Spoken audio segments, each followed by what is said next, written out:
A las 5:27 de la mañana, Chiquinquirá Delgado abrió los ojos y descubrió el primer detalle que iba a cambiarlo todo. El lugar de Jorge Ramos estaba vacío. La cama todavía conservaba algo de calor, por lo que él no podía llevar demasiado tiempo fuera del dormitorio. Aquella ausencia no habría despertado ninguna alarma. Jorge se levantaba temprano con frecuencia para preparar entrevistas, revisar noticias internacionales o responder correos antes de entrar a la redacción. Pero esa mañana en el ático de Brickell, Miami, Chiquinquirá sintió una inquietud diferente. La noche anterior había sido extraña. Durante la cena, Jorge apenas había probado el risotto y había respondido con frases breves. Cuando ella le preguntó qué le ocurría, él habló de cansancio, de la cobertura del debate de la noche anterior y de las noticias internacionales que no le daban descanso. Chiquinquirá decidió creerle. Sin embargo, a las 5:27, aquella explicación dejó de tranquilizarla. Salió de la habitación y entró al vestidor. Allí, sobre una cómoda, encontró el teléfono de Jorge boca abajo. Lo tomó con las manos tensas. La pantalla se encendió y un nombre apareció varias veces entre las notificaciones. Isabel Re. No una vez, sino repetidamente. Chiquinquirá conocía ese nombre. Era Isabel Rojas, una veterana reportera que había contado historias de guerra desde los años 80 y que, según el relato, había trabajado en lugares como Beirut. Tenía 70 años. Años atrás, Chiquinquirá la había entrevistado durante un homenaje a corresponsales veteranos. La recordaba como una mujer serena de cabello encanecido y mirada firme. Pero ahora su nombre aparecía en el teléfono de Jorge a una hora que resultaba imposible ignorar. La última notificación había llegado a las 4:13 de la mañana. El mensaje era íntimo. Isabel decía que extrañaba a Jorge y evocaba su voz leyendo a Cortázar. La ubicación señalaba Valle de Guadalupe, Baja California. Chiquinquirá sintió que el pulso se aceleraba. 2 minutos después, había otro envío. Era una fotografía de un amanecer naranja sobre los viñedos. En primer plano, aparecían 2 copas de vino vacías sobre una mesa rústica. No había rostros, pero sí un detalle que ella reconoció inmediatamente. Una chaqueta de cuero estaba colgada en el respaldo de una silla. Era la chaqueta que Jorge solía llevar durante algunos viajes de fin de semana. Para Chiquinquirá, aquella prenda convirtió una sospecha en una señal demasiado concreta. Siguió revisando. Encontró mensajes enviados a medianoche, audios, citas literarias, confesiones y palabras que hablaban de extrañarse y de sentirse comprendidos. En aquellas conversaciones había una ternura que ella llevaba semanas sin recibir. Intentó convencerse de que podía tratarse de una amistad intensa entre 2 periodistas apasionados por la literatura y las historias de guerra, pero las frases parecían ir mucho más lejos. Una de ellas hablaba de buscarse en cada crónica y de entender juntos el peso de la vida. Chiquinquirá sintió que estaba leyendo una versión de Jorge que ya no aparecía en su casa. Entonces escuchó pasos en el pasillo. Apagó la pantalla y dejó el teléfono exactamente donde lo había encontrado. Respiró profundamente. Segundos después, Jorge entró con 2 tazas de café. Sonrió y le dijo buenos días. Explicó que había despertado temprano porque seguía pensando en la cobertura del debate. Chiquinquirá sostuvo la taza, probó el café y sintió que no podía saborearlo. Tenía una sola palabra en la cabeza: Isabel. Quería pronunciarla, pero no lo hizo. Jorge se marchó a la redacción poco antes de las 8 de la mañana. Se despidió con un beso breve en la mejilla y cerró la puerta. En cuanto el apartamento quedó en silencio, Chiquinquirá dejó de contenerse. Lloró por la traición que creía estar descubriendo, por la posibilidad de que su vida privada se convirtiera en un espectáculo, y por la presión de saber que su nombre, sus contratos y su familia podían quedar atrapados en un escándalo. Cuando consiguió recuperar el control, abrió la computadora portátil. Buscó Valle de Guadalupe, vuelos y Tijuana. No quería llamar primero a un programa, a un periodista ni a un representante. Quería mirar la realidad con sus propios ojos. Reservó un asiento en el vuelo de la 1 de la tarde, con destino a Tijuana, y organizó un traslado por carretera hacia la zona de Ensenada y Valle de Guadalupe. Antes de salir, escribió un mensaje corto a su hija mayor. Le dijo que viajaría a México por un asunto personal y que la amaba. Después preparó una maleta pequeña. Guardó un vestido blanco, unos jeans, sandalias cómodas y un pañuelo ligero para el clima de la península. Mientras cerraba la maleta, su mente intentaba fabricar explicaciones alternativas. Tal vez Jorge estuviera allí por trabajo. Tal vez Isabel fuera solamente una confidente. Tal vez las dos copas pertenecieran a una reunión más amplia. Pero la foto, la hora del mensaje y la chaqueta en la silla regresaban una y otra vez. A las 4:13 había llegado la frase íntima. 2 minutos después había aparecido la imagen. Para ella esos detalles ya formaban una secuencia. Al mediodía, Chiquinquirá salió hacia el aeropuerto.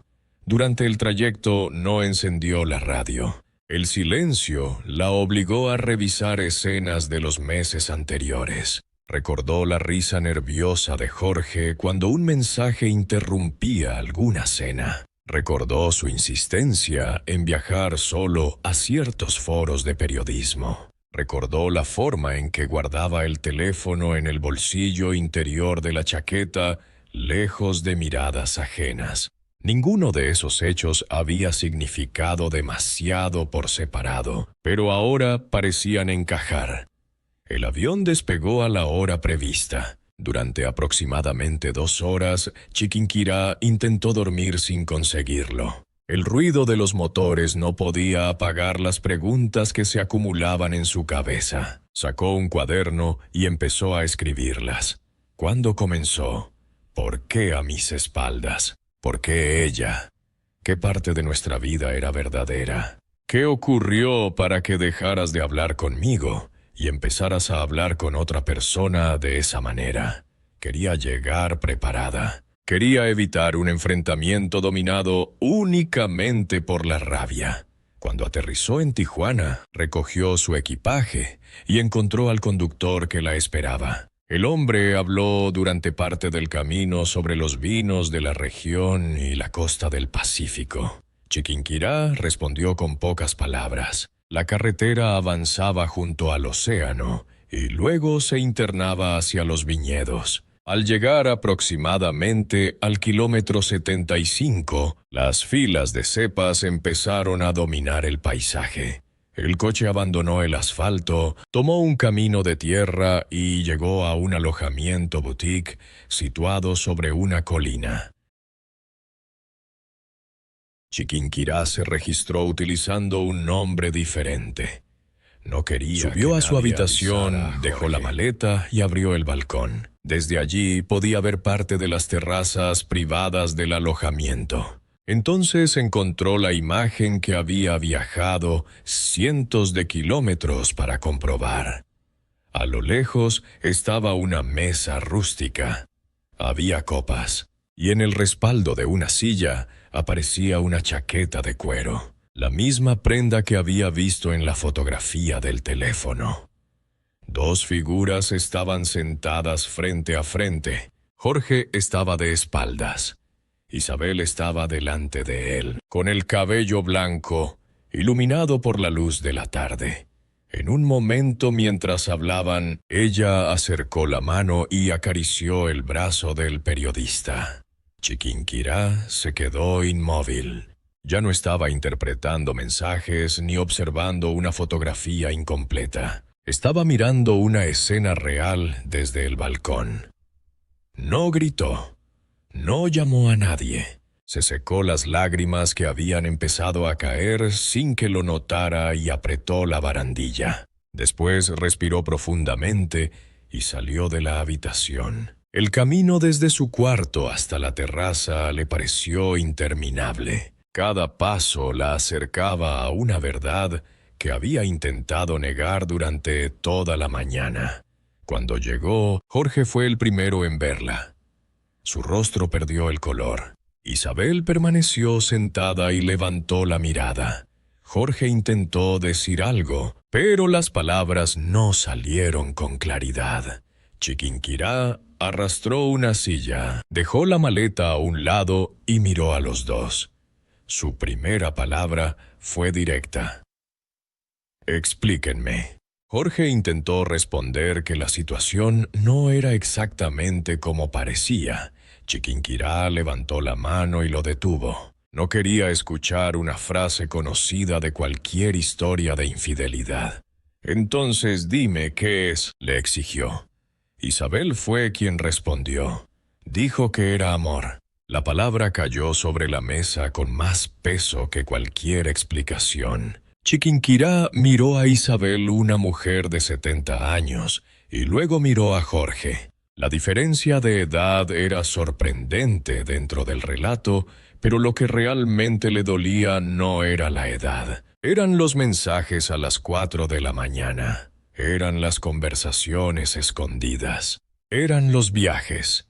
Eran las explicaciones incompletas. Era haber compartido la misma casa con alguien que parecía vivir otra intimidad lejos de ella. Jorge terminó admitiendo que el vínculo había comenzado aproximadamente un año antes, durante un foro sobre periodismo de guerra en Nueva York. Dijo que al principio fueron conversaciones y cafés. Jorge quedó fascinado por las historias de Isabel sobre Beirut y Sarajevo, por su manera de hablar de lugares donde había visto la violencia de cerca, y aún así conservar una forma particular de esperanza. Isabel explicó que el primer beso ocurrió después de un panel sobre derechos humanos. También reconoció que había tratado de terminar la relación varias veces. Según su versión, la culpa la perseguía, pero Jorge volvía con poemas, artículos y argumentos que convertían aquella conexión en algo que ambos creían incapaces de abandonar. Chiquinquirá escuchó durante varios minutos. No hubo golpes ni una escena descontrolada. Su enojo se volvió más frío. Cuando los dos terminaron de hablar, formuló una pregunta que resumía su herida. ¿Cuándo decidieron humillarme? Jorge respondió que nunca había querido humillarla y que simplemente no había sabido cómo detener lo que estaba ocurriendo. Para Chiquinquirá, aquella explicación no era una absolución. Se levantó, miró a Jorge y se marchó sin seguir discutiendo. En la habitación realizó 3 llamadas breves. Primero a su representante, después a su asistente personal, finalmente a su abogado de confianza. Necesitaba un plan de contención porque sospechaba que el rumor podía salir a la luz en cualquier momento. No se equivocó. Poco después apareció una fotografía borrosa tomada por un huésped anónimo. La imagen mostraba la terraza donde se encontraban Jorge e Isabel. Un titular comenzó a circular describiendo el supuesto romance secreto y presentándolo como una de las infidelidades más polémicas del año. Las redes sociales reaccionaron de inmediato. El nombre de Chiquinquirá subió entre las principales tendencias de Twitter y X, Los comentarios se dividieron. Algunos usuarios se concentraron en la diferencia de edad. Otros mostraron solidaridad con Chiquinquirá. Los programas de entretenimiento empezaron a construir cronologías, a repasar viajes anteriores y a publicar listas con señales que supuestamente habían estado delante de ella durante meses. Dentro de la habitación, Chiquinquirá comprendió que ya no estaba enfrentando solamente una crisis sentimental. Estaba enfrentando una crisis pública. Cada gesto podía convertirse en noticia.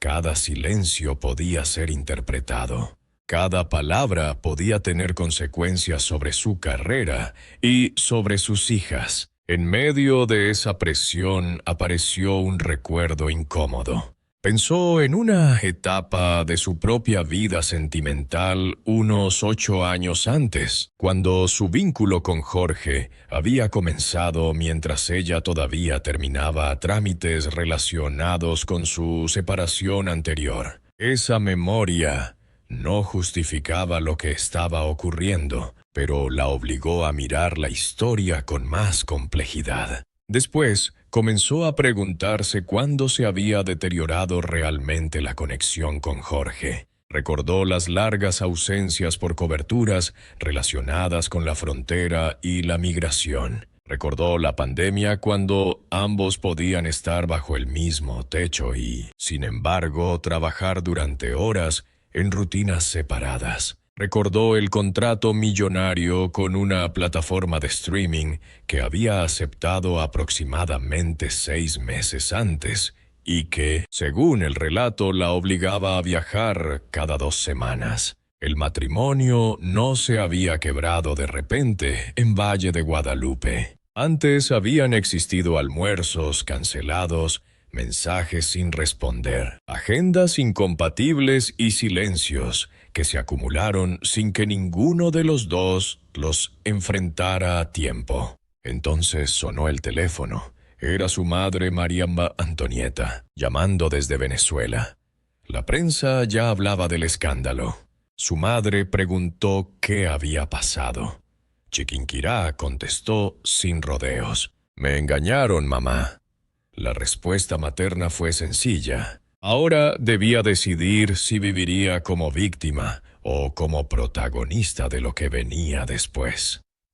Aquella frase cambió el tono de la tarde. Chiquinquirá cerró las cortinas, se lavó el rostro, se maquilló los ojos y eligió un blazer color terracota. Después colocó el teléfono frente a ella y activó una transmisión en directo. El relato asegura que alrededor de 5 millones de seguidores se conectaron o comenzaron a seguir la intervención en cuestión de minutos. Chiquinquirá no negó lo ocurrido.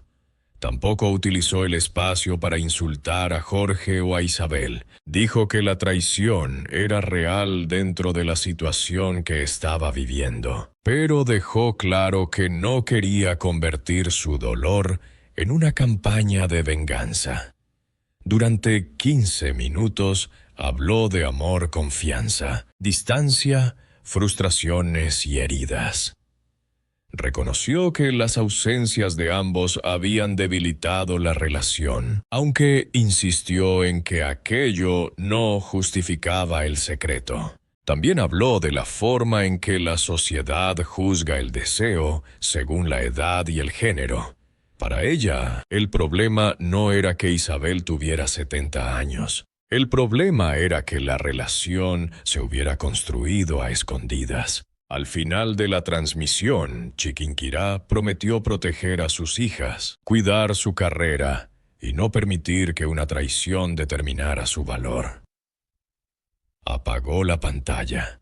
El silencio apenas duró unos minutos. Menos de 20 minutos después, Jorge publicó su propio video.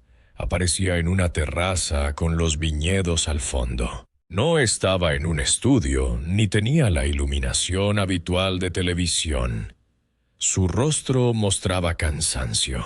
Se disculpó con Chiquinquirá, con su familia y con la audiencia. Reconoció la relación con Isabel y afirmó que el amor no distingue edades. Sus palabras dividieron todavía más a la opinión pública. Algunas personas interpretaron el video como una admisión responsable. Otras consideraron que intentaba justificar una infidelidad con un discurso romántico. Isabel tomó una dirección diferente.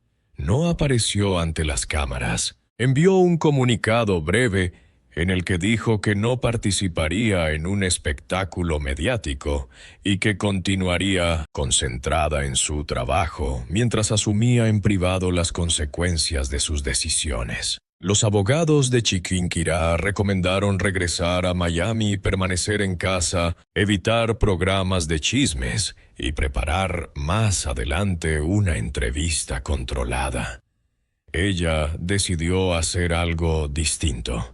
Quería volver a Venezuela y alejarse temporalmente del ruido. Antes de marcharse de Valle de Guadalupe, Chiquinquirá se encontró una última vez con Jorge en la recepción del alojamiento. No hubo cámaras ni gritos. Se miraron y ella hizo una pregunta. ¿Te vas con ella? Jorge respondió que no lo sabía. Dijo que en ese momento no tenía respuestas claras sobre el futuro. Chiquinquirá asintió. Comprendió que la duda también podía ser una respuesta. Se despidieron con un apretón de manos y luego caminaron en direcciones distintas. Durante el viaje de regreso, Chiquinquirá abrió un cuaderno. En el avión hacia Caracas empezó a escribir las primeras páginas de un libro que llevaba tiempo posponiendo. Pensó en llamarlo Cuerpos en primera plana, la vida íntima de las mujeres que brillan bajo los focos. Quería hablar de mujeres públicas que debían mantener una imagen impecable mientras atravesaban pérdidas, traiciones, divorcios y crisis lejos de las cámaras. La escritura empezó como una reacción inmediata al dolor, pero rápidamente se convirtió en una forma de ordenar su propia historia.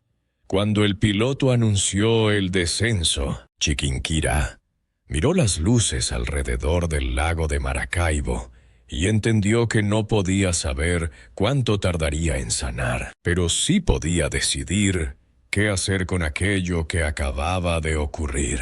En la hacienda familiar de la costa oriental del lago de Maracaibo, Chiquinquirá, se impuso una rutina estricta. Se levantaba alrededor de las 5 de la mañana. Hacía una oración breve, caminaba junto al lago, desayunaba arepas con queso de mano y después escribía durante 8 horas. Durante 3 semanas, repitió ese horario mientras el manuscrito crecía.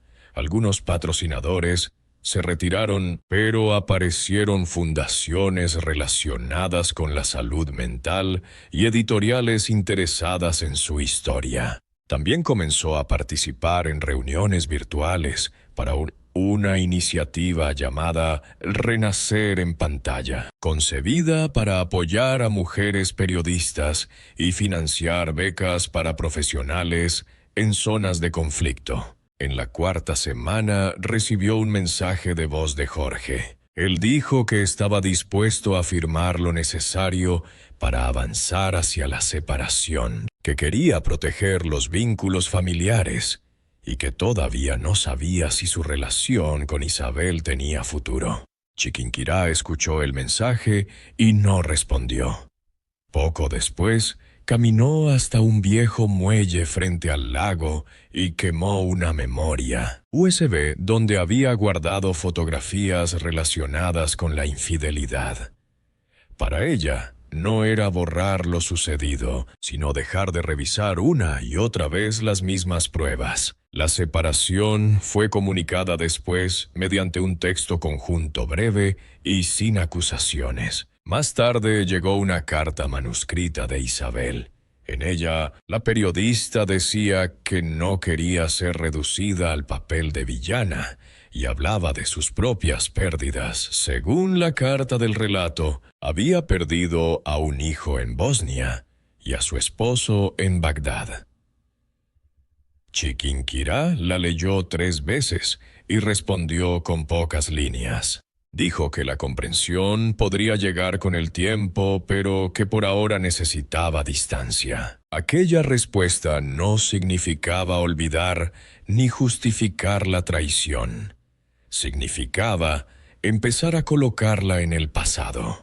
6 meses después, en octubre, Chiquinquirá regresó a Miami. El regreso no fue una vuelta a la vida anterior, porque aquella vida ya no existía. Había perdido contratos publicitarios y atravesado una exposición que nunca había elegido. Su relación con Jorge se encaminaba hacia una separación, pero también había terminado una parte importante del manuscrito y había encontrado un propósito nuevo. Cuando llegó a los estudios de Univisión, el vestíbulo la recibió con aplausos contenidos. Compañeros que habían seguido el escándalo desde lejos la observaron volver al lugar donde durante años había construido su imagen pública. Aquella noche presentó un especial titulado Brillar sin permiso. El programa estaba dedicado a mujeres que habían dejado relaciones difíciles y reconstruido sus carreras. Las conversaciones ya no giraban exclusivamente alrededor de Chiquinquirá. Ella utilizó su experiencia como punto de partida para escuchar otras historias. Según el relato, el rating superó las proyecciones y la etiqueta Brillar sin permiso se convirtió en uno de los temas más comentados en redes sociales. El público, que 6 meses antes había observado su caída, ahora contemplaba su regreso. Y esa fue la respuesta más fuerte que pudo dar.